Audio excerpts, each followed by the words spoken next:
Osio, Sego, Halato, Chimachukma. What's happening, beloved ones? It's a beautiful day in Indian country. It's a wonderful time to be alive. Welcome to our podcast. And you know what it is tonight? We are talking about the Confederates. There's a lot of misconceptions. There's a lot of conflict and definitely rough conversations when it comes to talking about this topic. Did it begin as a spark, or well, it wasn't? What kind of spark was it? A vote in South Carolina legislature that would have set the stage for this seismic shift in our history here in America. 1860, and the nation stood on the precipice of division. One by one, these states of the Deep South broke their ties with the Union. So kind of like dominoes falling under the weight of irreconcilable differences, they started wilding out. From Mississippi's declaration of vital importance of slavery to Georgia's fiery debates about the rights of states, the message was kind of clear that the South saw itself as a nation apart.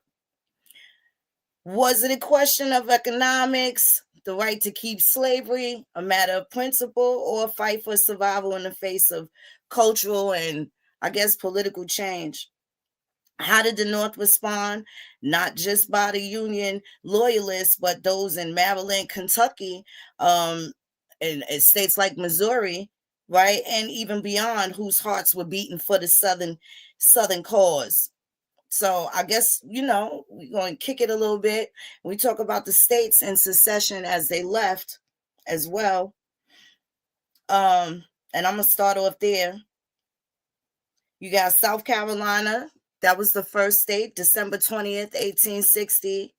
The state's decision came as the response to Lincoln's election, whose so-called anti-slavery platform was perceived as a direct threat to Southern society, right? Now, and I say perceived because Lincoln didn't care one way or the other about slavery. And he mentions that in different addresses. He didn't care one way or the other. His wife had a whole bunch of slaves, and we're going to talk about him trying to actually send the Americans to 3 places. They had he wanted to create an island off of Haiti called New Zambia. He also tried to buy Cow Island off of Haiti. And of course, there was the Liberia option. Apparently, some of these folks chose the Liberia option. You know, Liberia was the free ride to Africa for anyone that wanted to go in the northern, in any of the states at that point, not just the southern or Confederate states, but Liberia was an option for anybody that wanted to be quote unquote free and definitely wanted to be in a all colored folk society, all black society, right? So that was their thing. And then ultimately, if you know anything about Liberia, you also know that outside of Maryland, Kentucky definitely had a bunch of people that they sent to Liberia. And the Todds had, not only did they have land, they had a town out there, same as Harriet Tubman's family. The Tubmans have land in Liberia. The Todds have land out there where Mary Lincoln Todd and Lincoln sent their slaves. A lot of it, if you ask me, is probably their dark family members that they, you know, didn't want in the mix of American politics or the changes in society that was happening. We got Dr. Nolan with us tonight. What's happening with you, Doc? How's everything? Kamwe Gapo, y'all. Happy American Indian Heritage Month. I hope all is well in y'all neck of the woods. Looking forward to a real good, healthy conversation tonight. Got a couple folks pulling up on my end, and I think they ready to hear what we got to drop, Moon. That's what's up. Well, let me go to the second state. January 9th, 1861, Mississippi followed South Carolina shortly after. The state's declaration of secession explicitly cited the preservation of slavery as its primary motivation. Now, this is Mississippi. This isn't every state. This is Mississippi. Declaring that slavery was the greatest material interest of the world and that the northern states were hostile to this institution. Then you had Florida, which was the third state, January 10th, 1861, which is so interesting because Florida wasn't even part of the United States. I think so maybe somewhere between 1820s, the late 1820s and early 1840s. So that was a 20-year flip for them. Their secession convention voted to leave the Union a day after Mississippi. Smaller in population and resources compared to the other southern states at that time, Florida itself was a big contributor to the Confederates' cause, especially due to the geographical position and their, successful agricultural economy as well. You had number 4, we got Alabama, January 11th, 1861. Alabama had their role in secession, hosting the Montgomery Convention.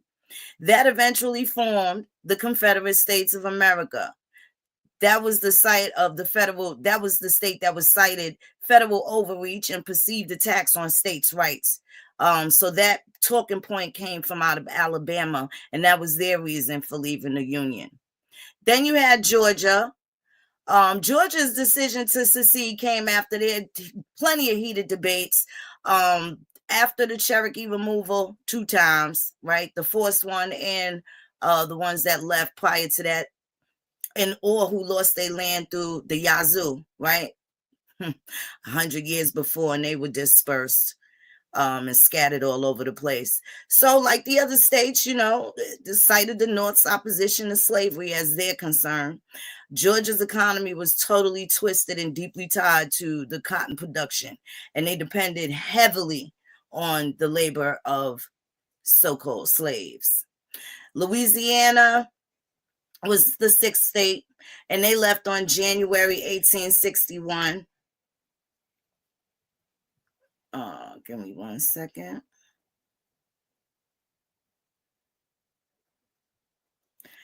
Let me know if y'all can hear me. Drop a 1 in the mic if in the chat if y'all can hear me. Is my sound good? You sound clear as a bell, Mo. Okay.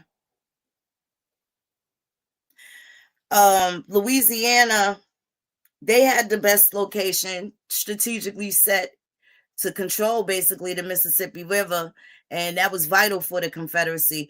Though the leadership in that state argued that the Union no longer served the interests of the Southern states, especially concerning the economic policies. Again, also they said it was about slavery. Texas, February 1st, 1861. They were the largest state at the time. They still the largest state, huh? Their rhetoric was about states' rights and the fears of northern dominance. In those vast lands and strategic position, they were crucial to the Confederacy's war efforts, right? And then also at this time, they're pushing out west. California, Utah, of course, this is still 4 or 5 years after the Mormons left, right? Because the conflict started really in the 1850s. It just got serious at 1861.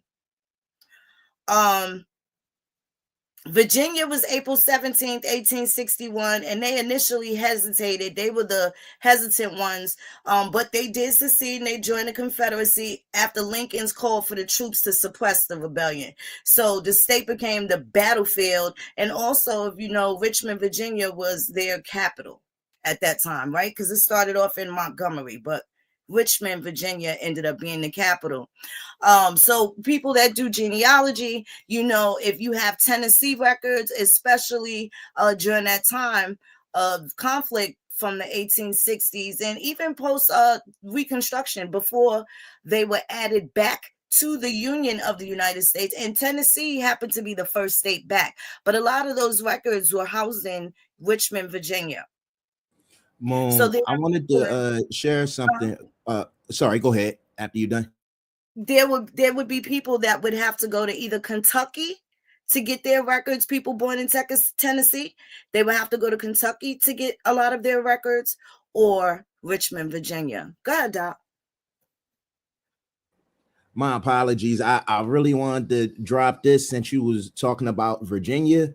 And one of the things that I kind of wanted to put in to context for this current historical moment post-election is, you know how a lot of folks have been invoking that, oh, well, after this election is going to cause a civil war and things like that. And I just try to put this specific point in time in the context. What do I mean by that? I can specifically recall when, like you said, Virginia was contemplating leaving and seceding from the Union. Well, one of the major whips who decided that, or who helped to decide that, was none other than former President John Tyler. And this was probably about immediate terms after his term in the 1840s. And as a former president, he actually said, yeah, let's go with it, essentially. And not only did he support Virginia leaving the Union, he also became a member elect until his death. Yes, that is the link that I wanted to share, and I'll actually read it for y'all. It says, John Tyler, distinguished Virginian and 10th President of the United States, has received fitting through long deferred honor. Can you appreciate that? I can't really see it. Through long deferred honor from the country he served. 53 years after his death, the United States government has erected a handsome monument at his last resting place in the shades of beautiful Hollywood Cemetery at Richmond, Virginia, that sacred and consecrated spot where lie the ashes of so many distinguished dead. We're going to come back to that part.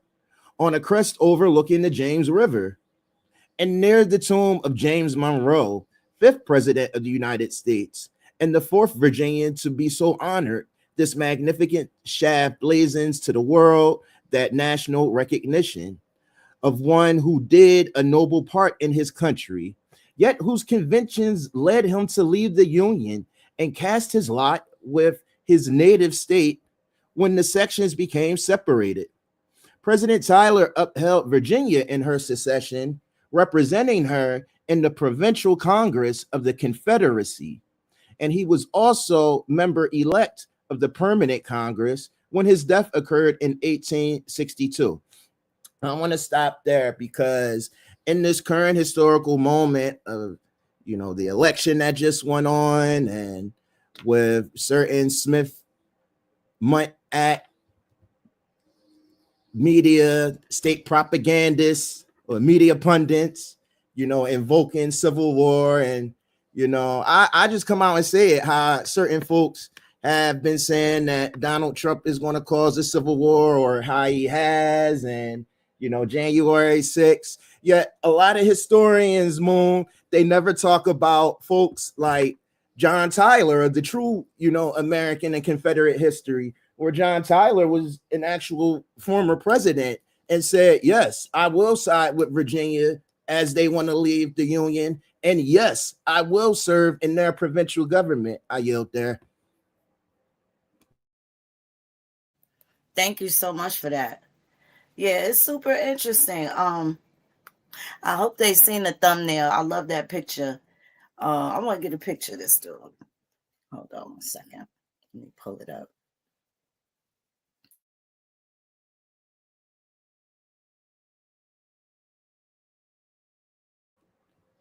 The thumbnail goes hard. The thumbnail, if you get a chance, y'all, please get an opportunity to share, share out the room when you get a chance. We appreciate it.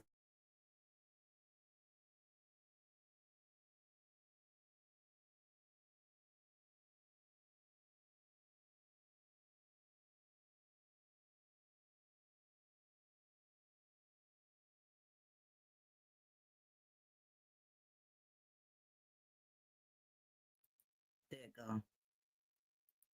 Right here.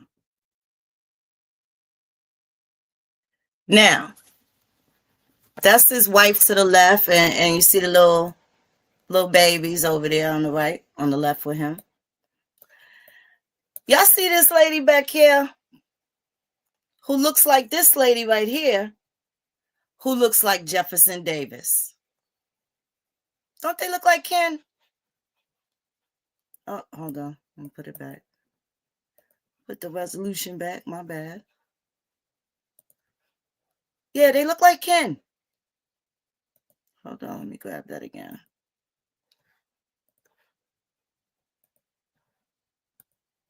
And I'm using a totally different browser too, so it's a little weird on the screen share.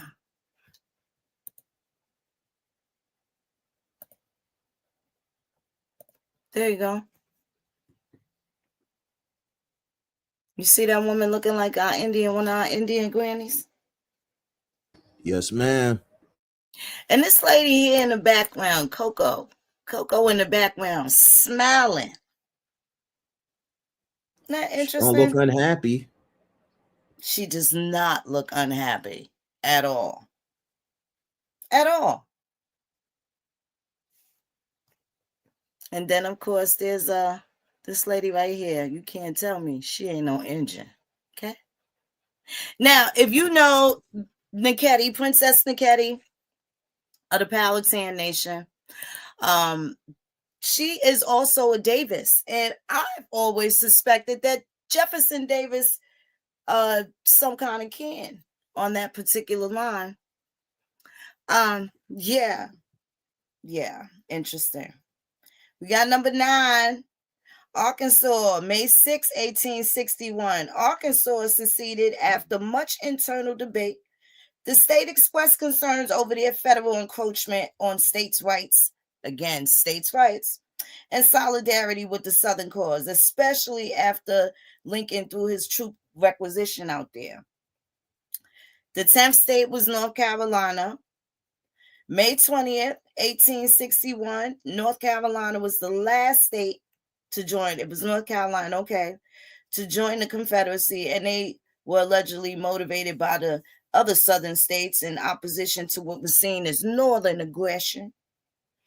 Tennessee, June 8th, 1861, And they were super divided over the secession, but they immediately joined the Confederacy. Again, they made it a key battleground state because of their geographic location as well. So interesting about Tennessee, they had way more Union counties than they did Confederate counties, right? So for instance, if you were in, I don't know, Robertson County, which was a Confederate city or county or whatever, and you were able to make it to, let's say, I don't know, Knoxville, which should be in a different county that was actually part of the Union. You might have been able to be in one of those militia districts or a fort, right, so to speak, because I want people to understand, where was folks living after they left these plantations? Where was they going to live? Just in the woods? I don't think people factor a lot of things when it comes down to being logical. Now, the northern folks had slaves also. Slavery, they always act like slavery was specifically to the South. No, no, no, no, no. New York had slaves as well. New Hampshire, Vermont, up until Delaware. 1776, Delaware, New Jersey. Galveston, Texas was not the last place to remove the slaves after the rebellion, after the Civil War. New Jersey was. January 1st, 1866. New Jersey has slaves for life. And if you've never seen New Jersey records, I can show you one. Hold on one second. Let me pull up my girl, Lucky White.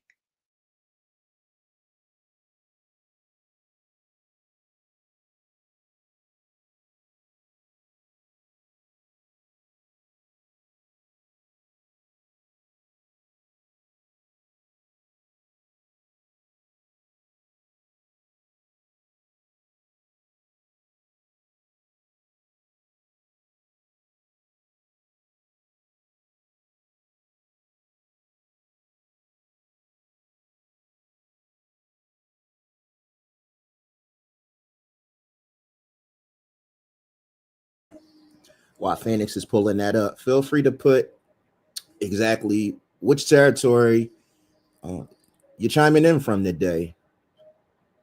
We're checking the chat as we go along. Chat lives matter.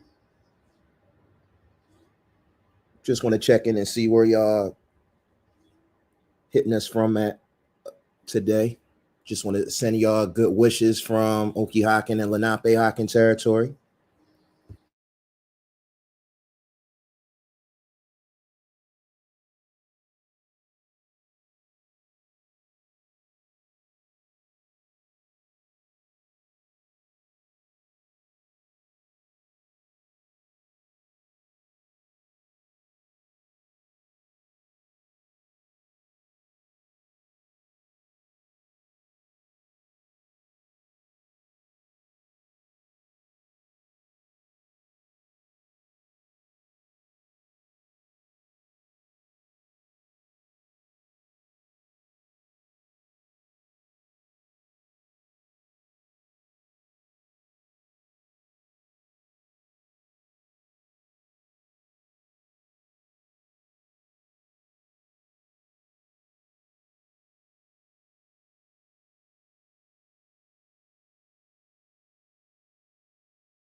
Okay, so that was Loki White, and I had my shit on mute, so y'all didn't hear a damn thing I was talking about.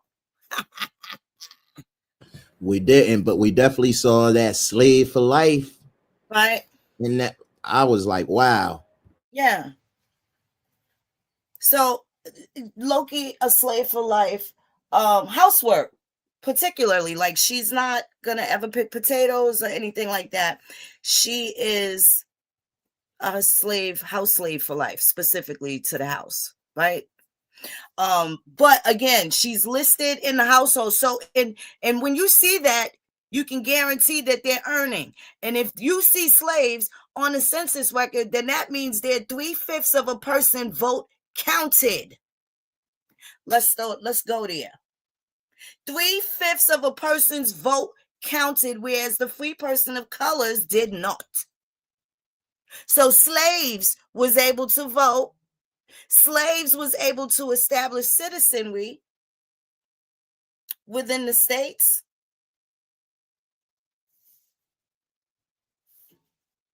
So I want to make it very clear. They gotta, That definitely connects back to the conversation Chief Warhorse was having on the Electoral College the other day, and how we lost a lot of our electoral voting power, right, during that Great Migration, because we really shifted different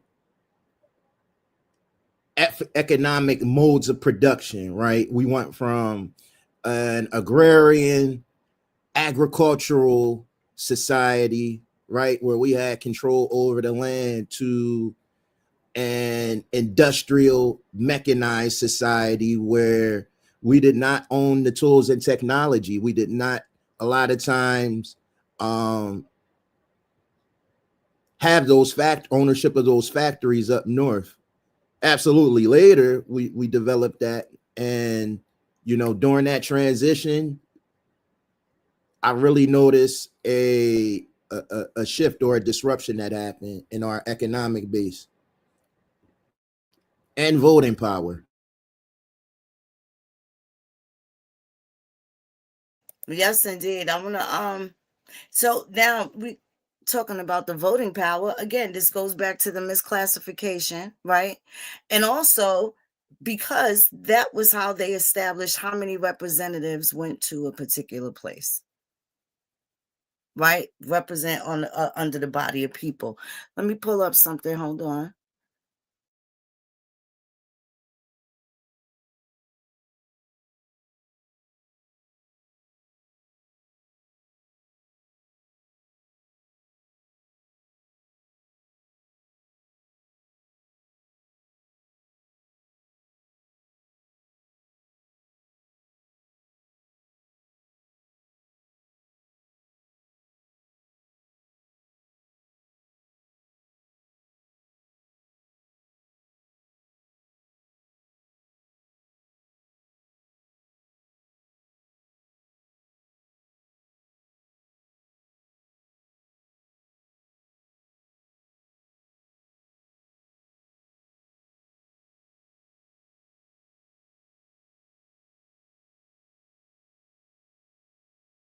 Let's look at the Confederate Treaty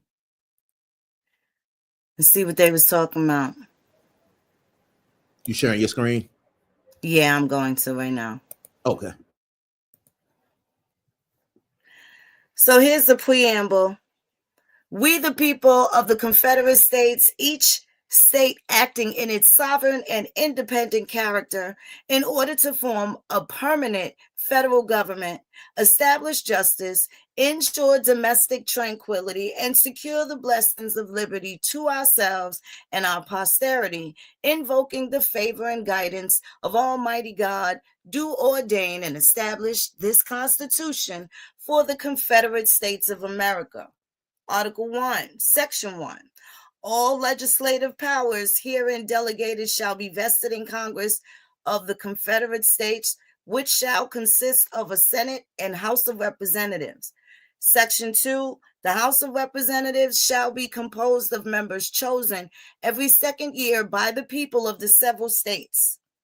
And the electors in each state shall be citizens of the Confederate States and have the qualifications requisite for electors.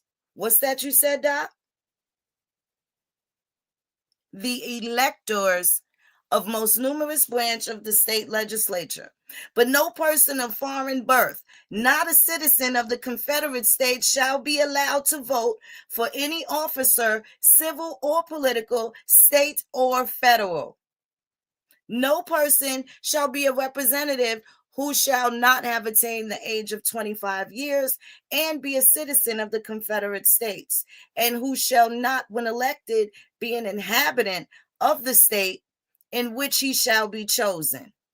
Representatives and direct taxes shall be apportioned among the several states which may be included within this Confederacy, according to their respective numbers, which shall be determined by adding to the whole number of free persons, including those bound to service for a term of years, and excluding Indians not taxed, 3/5 of all slaves. The actual enumeration shall be made within 3 years after the first meeting of the Congress of the Confederate States, and within every subsequent term of 10 years, in such manner as they shall by law direct. The number of representatives shall not exceed one for every 50,000, but each state shall have at least one representative, and until such enumeration shall be made, the state of South Carolina shall be entitled to choose 6, the state of Georgia 10, the state of Alabama 9, the state of Florida 2, the state of Mississippi 7, the state of Louisiana 6, and the state of Texas 6. You notice they didn't name Arkansas yet, right? They didn't name Arkansas and the other states. And I want y'all to know, Missouri was a slave state. We clear on that? Even though they weren't Confederates, they were sympathizers, and they were also slave states, as was Maryland. What year is this, Mo? This treaty was March 11th, 1861. So they don't mention Delaware, and which we also established was a slave holding state, right? Correct. And they don't mention West Virginia because it did not exist yet. It didn't exist yet. That's right. That's right. It didn't exist yet.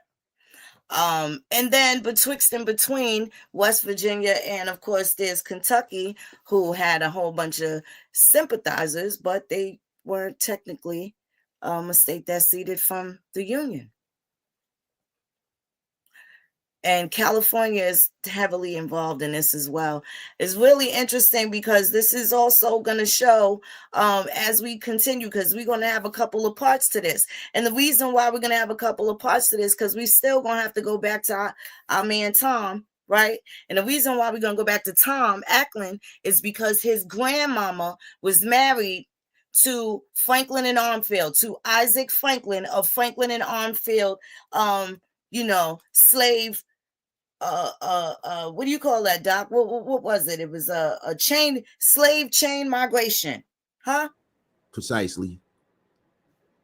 It was an internal slave trade that was happening, causing internal displacement. Absolutely. You know how they call different folks migrants and everything nowadays? Well, you can't be a migrant inside your own country. We call that internally displaced. That's right. Even a refugee, right? There's a lot of refugees as well.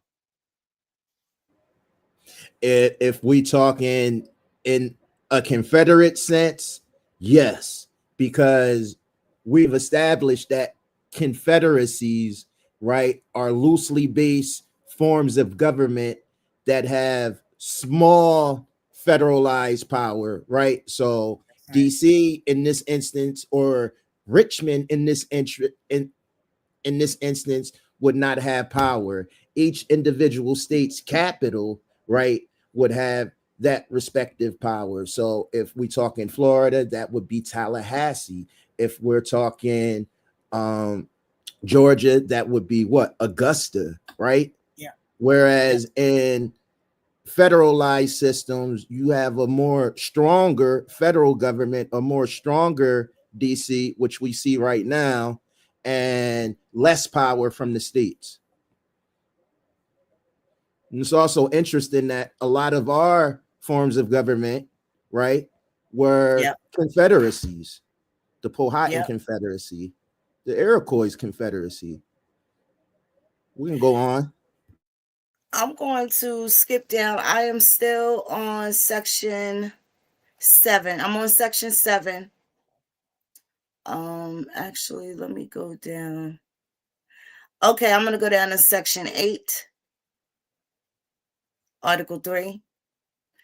To regulate commerce with foreign nations and among the several states and with the Indian tribes, but neither this nor any clause contained in the Constitution shall ever be construed to delegate the power to Congress to appropriate money for any internal improvement intended to facilitate commerce, except for the purpose of furnishing lights, beacons, buoys, and other aids to navigation upon the coast, and the improvement of harbors in the removing of obstructions in river navigation, in which all cases such duty shall be laid on the navigation facilitated thereby, as may be necessary to pay the costs and expenses thereof. Now, isn't that crazy? I don't know if you guys ever heard of the Lighthouse Act, in which they created, I think it was 1830. It was a weird time because it was like you want them to walk on the Trail of Tears, but meanwhile they're gonna have to stop and grow potatoes for the Irish. It just, a lot of those things just don't add up. They're walking on the Trail of Tears, and then they build the Lighthouse Act, and who is putting up these lighthouses? They ultimately ended up getting destroyed. The Choctaw Lighthouse in Mobile, Alabama, I think it was built, but probably maybe one of the third. All around the coast, they're building the lighthouses from Maine all the way around to the Gulf of Mississippi. And they were destroyed. They all got destroyed in the Civil War. So I don't know whose dime that was on. Of course, it would have been the United States, but they didn't have a lot of money to pay for a lot of this shit. And it's interesting because the most people died in this particular conflict, right? More people died in the Civil War than any war put together involving the United States. So they destroyed all of those lighthouses not too long after the establishment of this treaty. Let me get to the nitty-gritty. I want to show where slavery is mentioned, how many times, and what have you, so we could get to that. And let's get to the part where they are also indicating that no African slavery unless they was already here in the United States, right? So Article 4, and we're going to go to section 3, number 3. The Confederate States may acquire new territory, and Congress shall have the power to legislate and provide governments for the inhabitants of all territory belonging to Confederate States, lying without the limits of the several states, and may permit them at such times and in such manner as it may by law provide to form states to be admitted into the Confederacy. This is where you get Arkansas, right? Into the Confederacy. In all such territory, the institution of Negro slavery, as it now exists in the Confederate States, shall be recognized and protected by Congress and by the territorial government, and the inhabitants of the several Confederate states and territories shall have the right to take such territory, any slaves lawfully held by them in any of the states or territories of the Confederate States.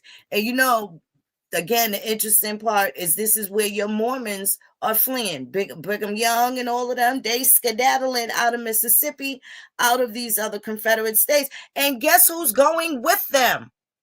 They're so-called slaves. They get to Utah, they're in California, they're in Washington State, and they had slavery there too, in Oregon. I hope y'all know that, right? Because even though California was not supposed to be a slave state, they absolutely were. They absolutely were. As New Mexico, as Arizona, as Colorado as well. They don't really include that kind of slavery because they parade a bunch of Native Americans. And of course, the Native Americans don't talk anything about their slavery. A lot of it is unbeknownst to them, or maybe it's just something that they hide, especially for the West Coast natives. But there are plenty of them that were enslaved. The Navajo, the Apache, the Ute, right? Whole bunch of tribes in between. And then you had the tribe that everybody was goddamn scared of as they started moving into the interior, western interior, right? The Comanches. Comanches was a big deal. They had a lot of warriors and they were straight head busters.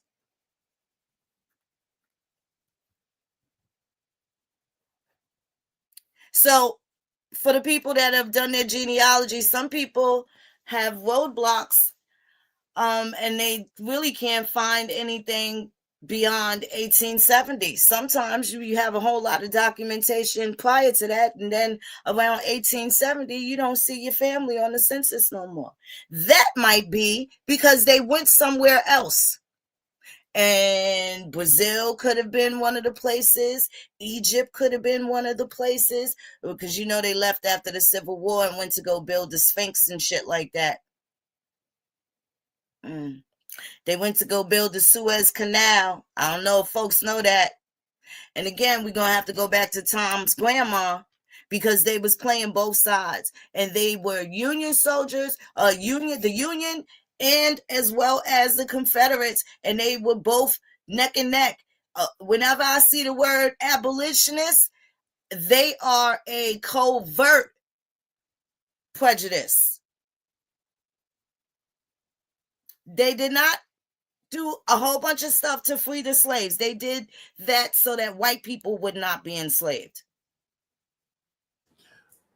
Moon, when you get a chance, on that note, could you pull up the link that I just dropped? Absolutely. Hold on.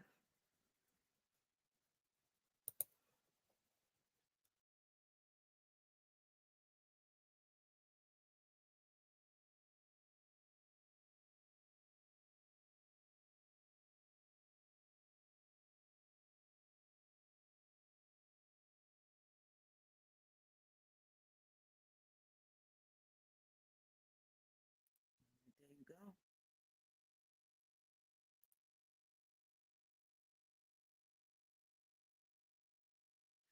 The Forgotten Cause of the Civil War, a new look at the slavery issue.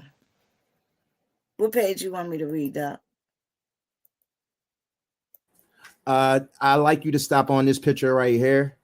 Wait, can I turn it around? Can I turn it around? Let's see. Maybe I can. How do I get this picture? I can't turn it around, can I?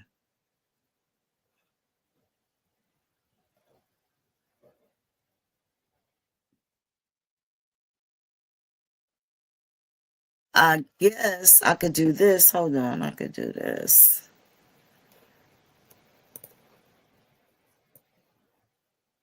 All right, let's do that. Bad. And I'm gonna turn it around. And how do I turn it around?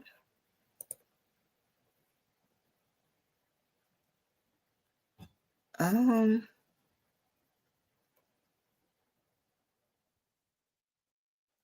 hold on. Get it out of there. Hold on 1 second. No problem.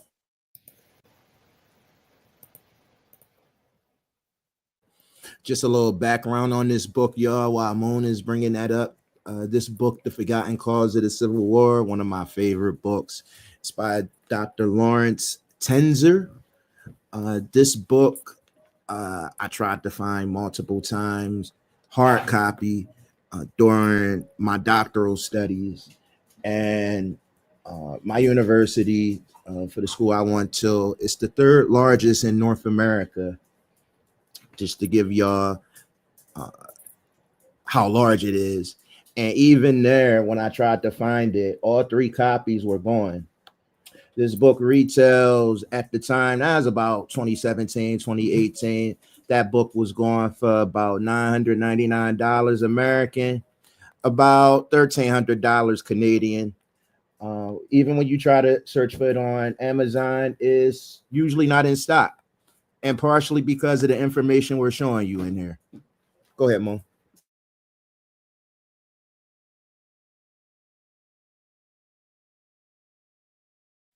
So here go your emancipated slaves, white and colored. And that's from Harper's Weekly, January 30th, 1864. Oh, that's little Charlie. I know him. Little slave boy Charlie, little white boy Charlie. And there's Rosa. Interesting. Let me get that picture up closer.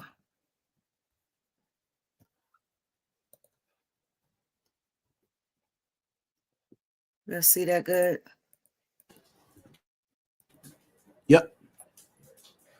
Emancipated slaves, whites and colored. Oh, look at the names here at the bottom. So if I scroll up, we can read. I bet you that's Charlie. Oh, I can't really read it, but I know who that is. We'll get the colored photos of this. Maybe we'll put that on part 2. But I know that's little Charlie, the little white boy right there. That's Charlie, and that's Rosa. That's baby girl Rosa. Interesting. You know, people say there was no white slaves. A lot of people say that. They just, at no point during the Revolutionary War, during the Civil War, they say there were no slaves. Could you go back to the link? Because I'd like to read that one paragraph that's in there. Now, this is through archives.org. I see Mr. Cardi posted the link. Appreciate y'all so much. That is a limited preview in there. So, unfortunately, you won't get the whole book. But I see Amara Khan said that she got the copy from the library. So, I would definitely encourage that. Check your local library, or if you have access to online library, maybe you could check there. That's the art right down there. The paragraph. Yep. It says if a person who was 99.99% white could, through the status of the mother, be made a slave upon claim of the mother's owner, the next step was an easy one to take. The fugitive slave laws and the Prigg and Dred Scott rulings tended to strengthen the argument. If there was no distinction between white and black slavery, and if a slaveholder possessed the right to pursue a slave into any state, he might kidnap and claim ownership of a white person. Russell B. Nye, Federal Freedom, Civil Liberties, and the Slavery Controversy, 1830 to 1860.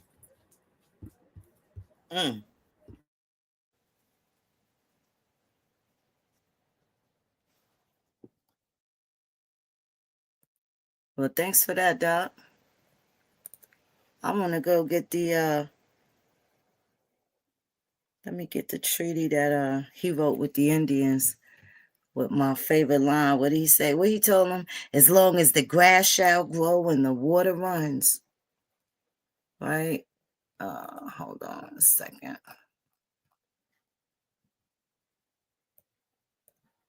Now, am I saying that there was they were not trying to uphold slavery? No. But what I am saying is the North is not free of slavery. Okay? So you got both of them got us drinking dirty water. And they never talk about slavery in the North as if it just didn't fucking happen.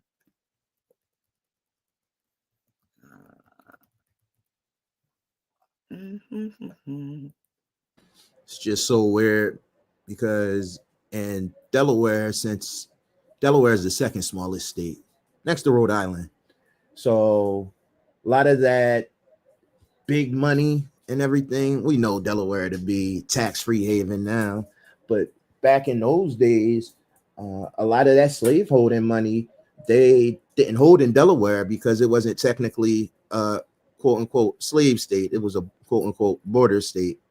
So a lot of that money was held in banks up in Philadelphia. Mm.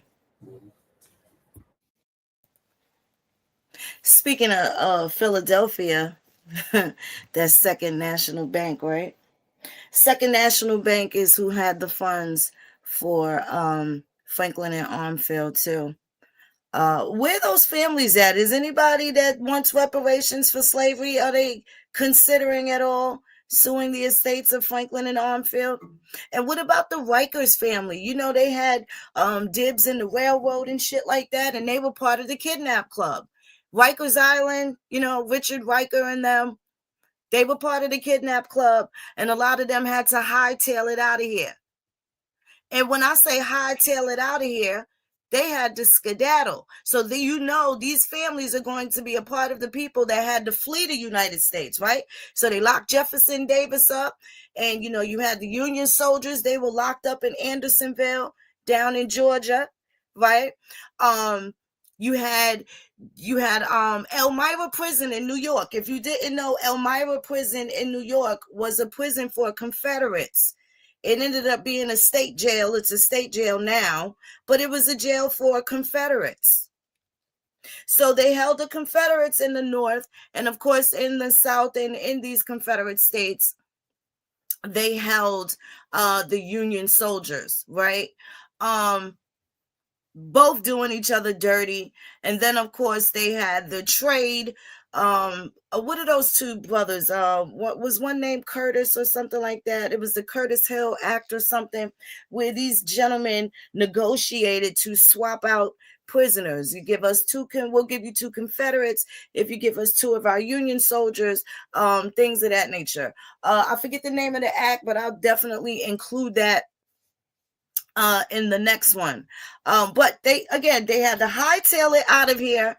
And one of the places that they went to was Brazil. Till this day, you have Confederados that fled and went to Sao Paulo, Brazil, into a town called Americana. Right? Somehow James Webb and what was the senator from Tennessee? He has land named after him, Maury. They convinced the president. They spent a lot of time trying to convince the president of Brazil that they needed these cotton picking slaves that they had in the South. If Brazil had the bulk of slavery, whether transatlantic or whatever, they received the most slavery that's documented. Why would they need more slaves that ain't even from there and don't have the same crops? They don't have all the same things. They had to introduce tobacco and introduce cotton in Brazil. That was part of the deal that they were creating. Tom Ackland's grandmother, Adelicia Ackland, Franklin Ackland, she has so many damn husbands. She was a floozy. She tried to skedaddle out of the United States as well, but not before she made it back. She smuggled. Her cousin was, she was married to Isaac Franklin, who's related to Ben Franklin. She was also married to Joseph Ackland, and she was also related to Rutherford B. Hayes, who was the president. So she had family on both sides. Cousin is the president, and she's got juice with the soldiers. Her and some other belle pulled off some real fly heist, okay?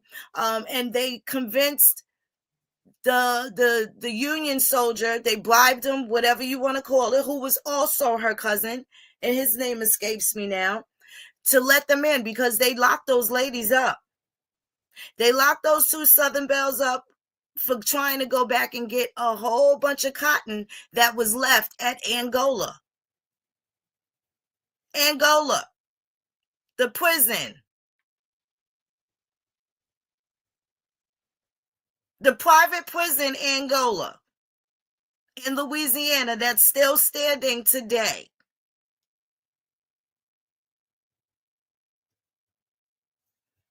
So they go back to Louisiana.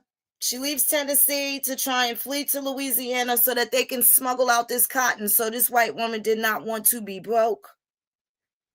She didn't want to be broke. And she got the cotton. She was able to achieve that. And she ended up going to Europe, to England. She got a passport. And I don't know how she was a United States citizen, a citizen of the United States on her passport in 1864 or 5 or whatever, when she was a part of the Confederate States of America. She got to slip out and slide and take the other kids to England. And then they did come back. Let me try and get that clip of Tom, too, where he says he didn't know. He talks about her going to England, but he didn't know where she was buried at. Well, nigga, she then came back from England when the coast was clear. And she ended up dying in New York. Just in case Tom ain't know. Robert E. Lee tried to flee. Robert E. Lee actually probably did get to Brazil. He probably also secured contracts for them to build a Sphinx in the Suez Canal in Egypt, because that was one of the places they fled to. We're going to get to the Confederados.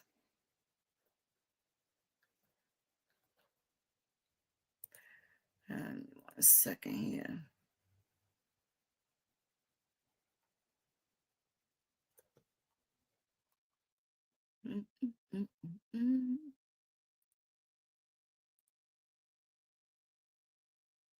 Okay, let me read this article to you.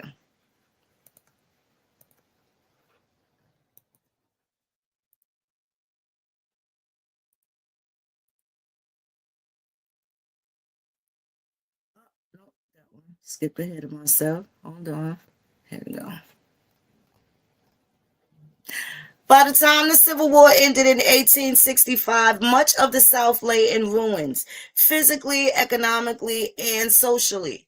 Fears of the Yankee reprisals and racial conflict percolated throughout society.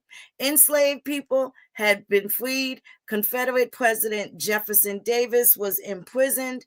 For William H. Norris, a former Alabama state senator and staunch Confederate, it was all too much to bear.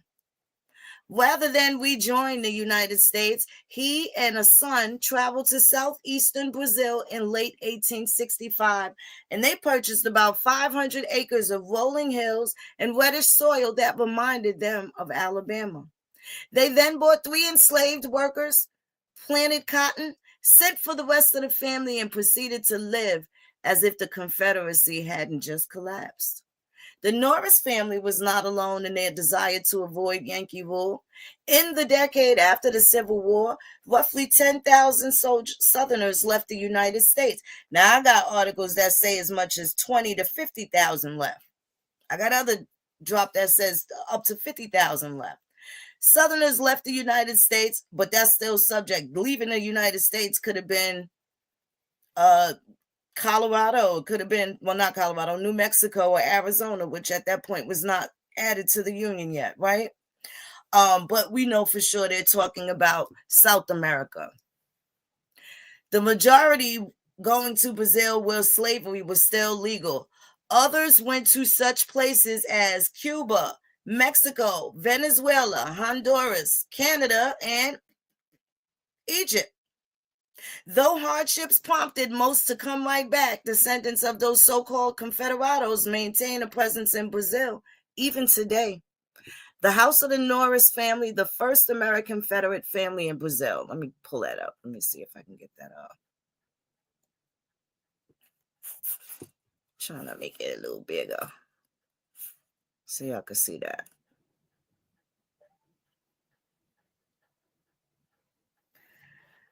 Oh, you see the little pilgrims over here? It's an old picture, so they're very light. There's somebody standing. It looks like a child standing in the doorway.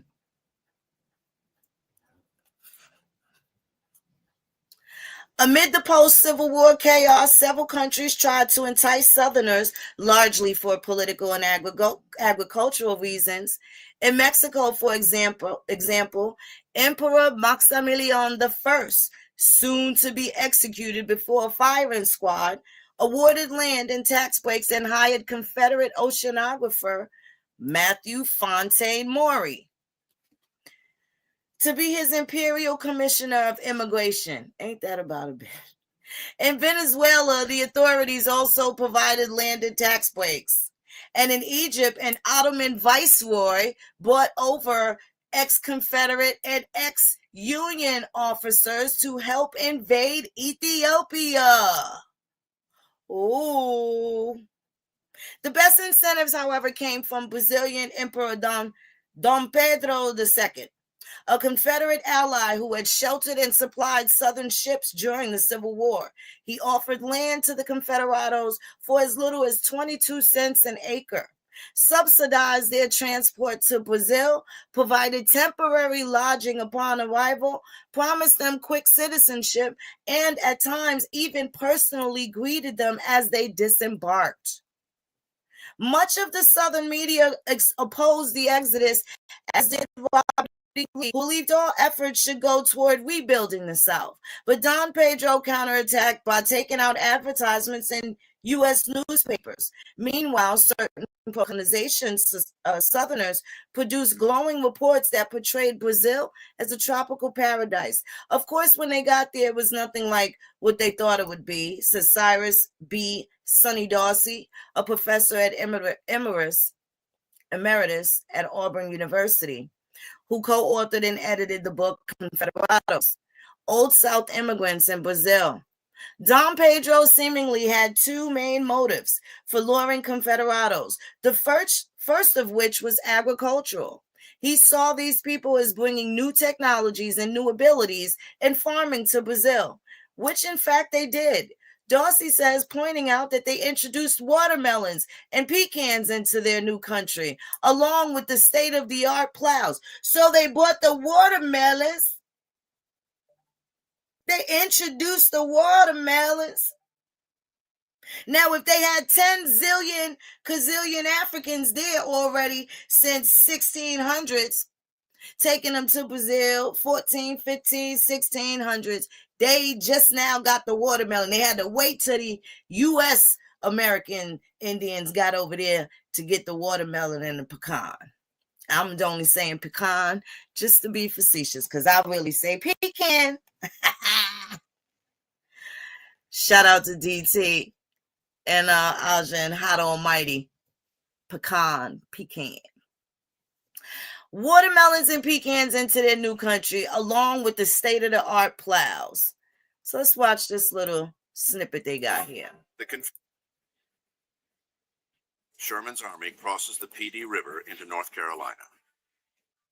Rebel forces are gathering 150 miles further north at Smithfield.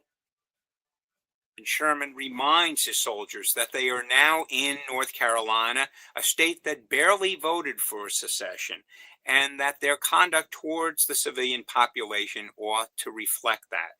And so the soldiers are going to forage and they're going to do some destruction, but they're not burning down towns like they did in South Carolina.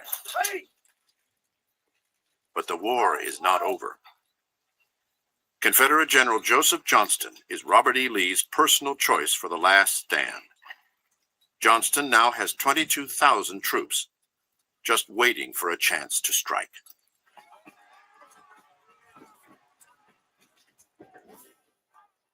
On March 16th, Johnston orders his men to hit Sherman's army hard. Rebels deliver a ferocious attack.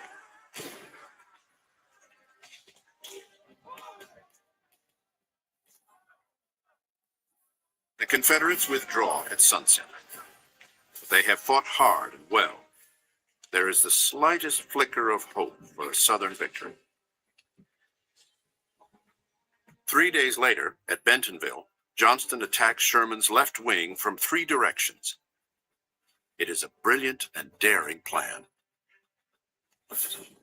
There is just one problem. Johnston has a faulty map. Many of the troops have twice as far to go as Johnston thought, and are late. The element of surprise is gone.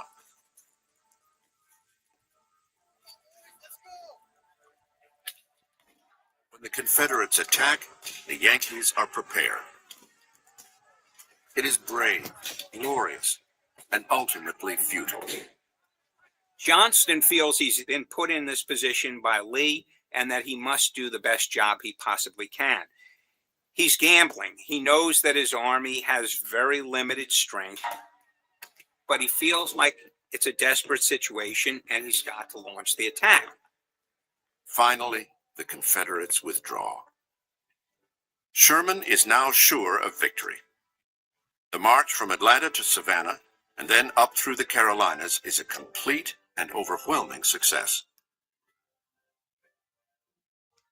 What Sherman has accomplished is nothing short of extraordinary. He has traversed more than 650 miles straight through the heart of his enemy's territory in fewer than 100 marching days. He has captured 3 state capitals, losing fewer than 600 men. He said that he could make this march and make people realize that the war was really as good as over. And it works. Sherman has achieved his goal: to hasten the end of the Civil War.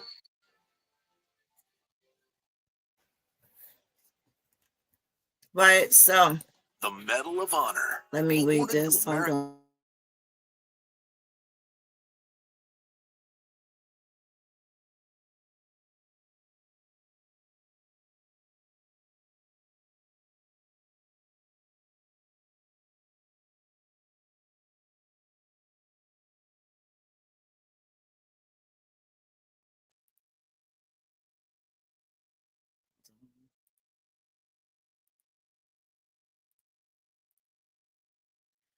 So, furthermore, it was public policy in Brazil to whiten society by bringing the Europeans and European descended Americans, says Luciana de Cruz Brito, a history professor at the Federal University at Aconcagua da Bahia, who studied slavery and abolition. At the time, slavery remained legal in Brazil, which over the course of its history imported more than 10 times as many enslaved people as the United States. In fact, it did not ban the practice until 1888, becoming the last country in the Western Hemisphere to do so. In 1865, Brazil barely even had an abolitionist movement, Brito says. Her research shows that some Southern immigrants to Brazil took enslaved African Americans with them in disregard of U.S. and Brazilian law. Others brought new enslaved people upon arrival, such as former Alabama State Representative Charles G. Gunter, whose family letters tell of his acquisition of 38 enslaved workers in Brazil. The letters also mention another Confederado who acquired a sugar plantation with 130 enslaved workers. Descendants of the original Confederados tend to play down their ancestors' ties to slavery. Yet, according to Brito, the Confederados were largely attracted to Brazil, both because they wanted to own enslaved people and because they believed the institution of slavery would maintain strict racial hierarchies. Based on the documentation that I read, Brito says, I have no doubt that they came to Brazil because of slavery. And I'm going to show this picture here. And this is an auction.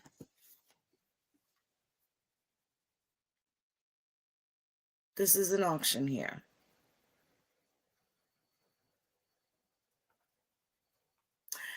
Still, these American expatriates never came close to replicating the large slaveholding states of the Deep South.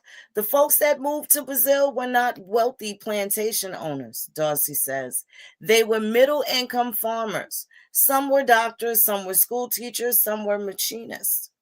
He adds that many belonged to families that had traditionally been pioneers on the frontier, and that in his view, they weren't die-hard slaveholders. Whatever their reasons for emigrating, the Confederados struggled to adapt to their new homes. In many of the Brazilian settlements, the climate and soil were ill-suited to types of crops they wanted to grow, such as cotton.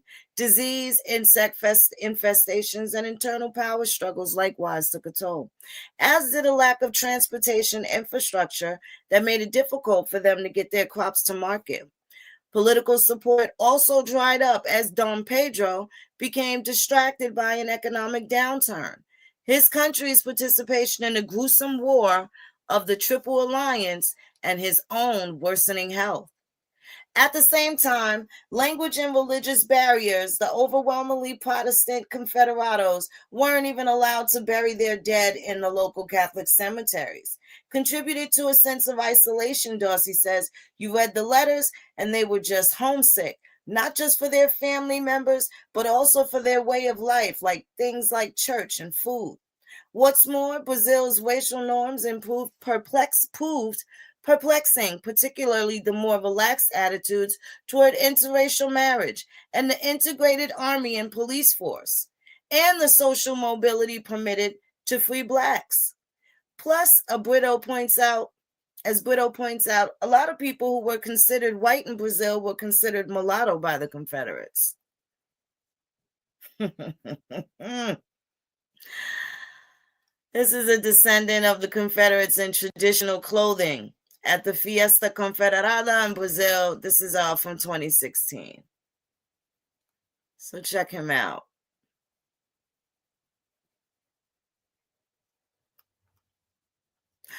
All but one half dozen. Hold on. Did I pass it? I'm sorry. All but one half dozen or so of the Confederado settlements in Brazil, which range from the Amazon in the north to Paraná state in the south, disintegrated within a few years. So too did those in the other Latin American countries. The lone exception was the William H. Norris colony, located in the agricultural interior of Sao Paulo. It continued attracting immigrants from the South and from other failed Brazilian settlements, and would grow to encompass the town of Americana, so named in the Confederados' honor. At its peak in the late 1800s, Americana and its surroundings were home to as many as 3,500 Confederados, although the community started out being quite insular, with its members marrying and worshiping amongst themselves. The Brazilian-born generations were much more likely to leave for Brazil's cities or otherwise assimilate. There was also a small wave of immigration back to the South, now strictly segregated again under Jim Crow laws around the time slavery was banned in Brazil. A Confederado even led a lynch mob that murdered an abolitionist police chief near Americana in 1888. For the most part, though, the Confederados coexisted peacefully with their neighbors. Something of their spirit passed into the local life. Sociologist Jose Arthur Rios wrote in the Confederados in 1947, they enriched our society with their progressive mind, their capacity for action, and their technical competence. And perhaps in the hearts of their Sao Paulo descendants has filtered a little bit of that love of freedom, an American tradition, and that pride of the old planter that is a Southern tradition. Ain't that something? Freedom for the Confederates. Right. Okay.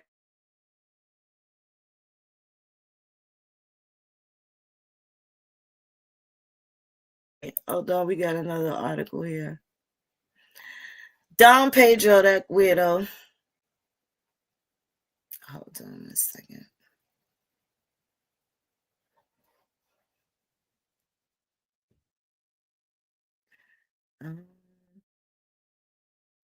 Doc, here go your source right here.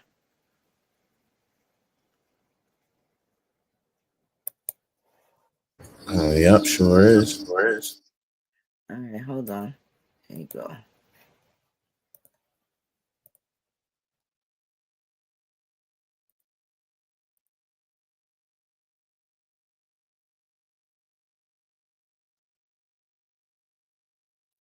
Dead Confederates, a Civil War era blog. He looked dead serious too. You see, I got his hand on the belt. Yeah, looking like Yosemite Sam, right?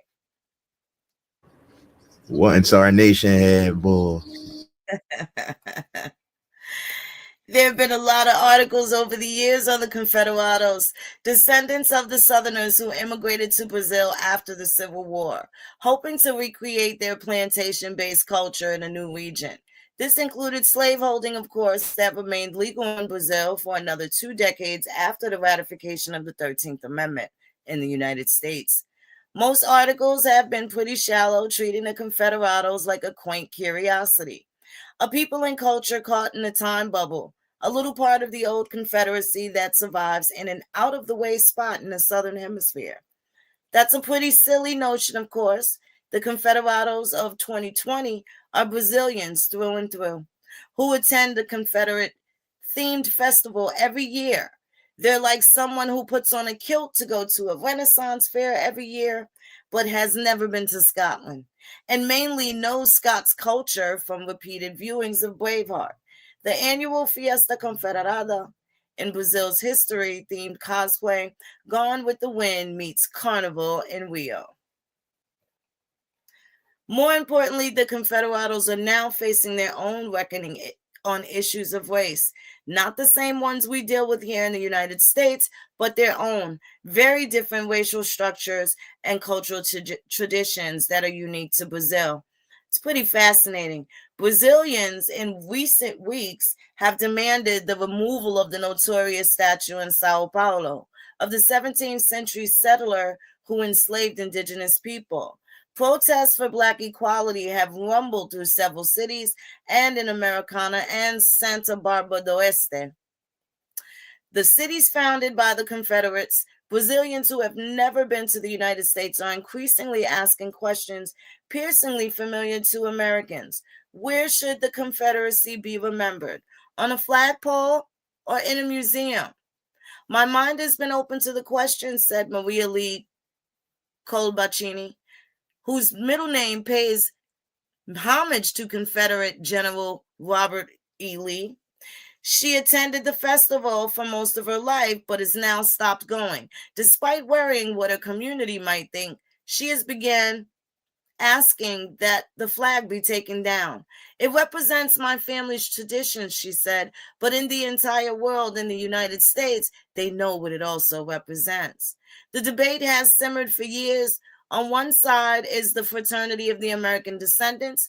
The group that throws the annual party tends to the Confederate cemetery grounds and promotes a lost cause orthodoxy reminiscent of the most ardent Confederacy apologists. On the other is the Black Union for Equality, UNEGRO, which has been leading a community charge to strip the festival of the flag considered by many to be a symbol of hate and repression. In what might be the furthest outpost of the American culture wars, a new battle over the Confederate flag is only the beginning.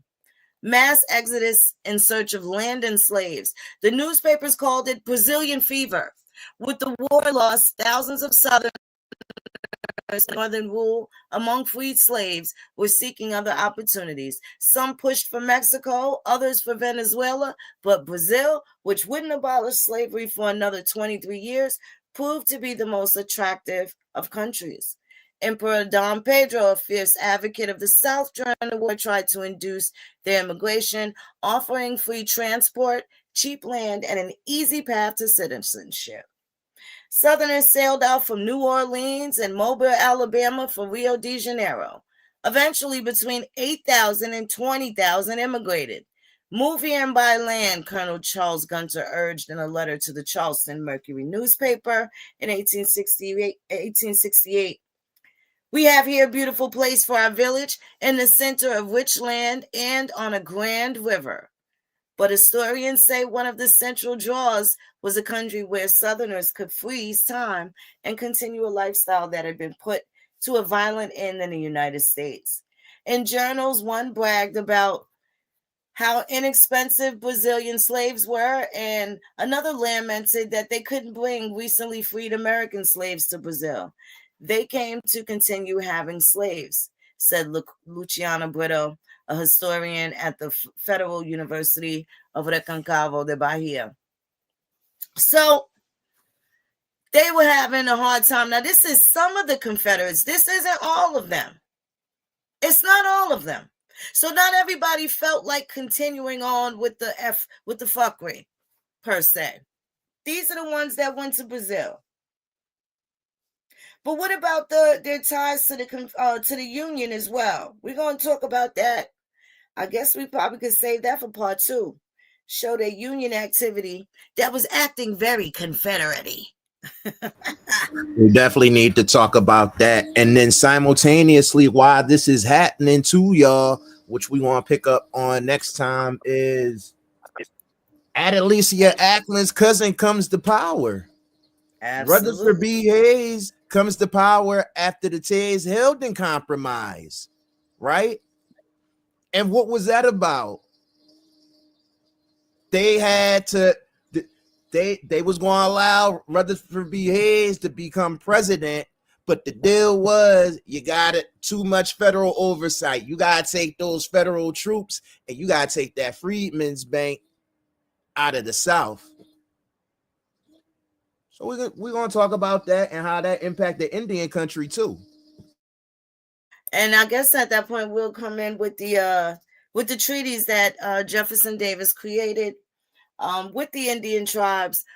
With my favorite line, "Your land is your land," is what he say. As long as the green grass flows or grows and the water flows and something. That joint was mad poetic. So definitely thank you for pulling up with us, Doc. You want to say, shout your hollers out to the people? I just want to give a shout out to the chat. As always, chat lives matter. Also want to give a shout out to our Urban Indian Heritage Society family. We love y'all, as well as our partners. We talked about Mound Builders Book Club, as well as Brother Ish, Sasha Shee, Johnny Aborigine, and of course Chief Warhorse. Can't forget her at all either. We hope that you're taking good time with your families and you're enjoying American Indian History Month. Appreciate you as well, Mo. Absolutely. Thank you so much, Doc. Thank you so much. I want to give a shout out to our urban farmers and stuff like that. My cousin Davida with her bomb presentation. I want to give her a shout out for graduating. Take care of yourself. Take now, then who? And if not us, then when? Chipisa la chique. Congratulations, Mr. Vita. Chipisa la chique.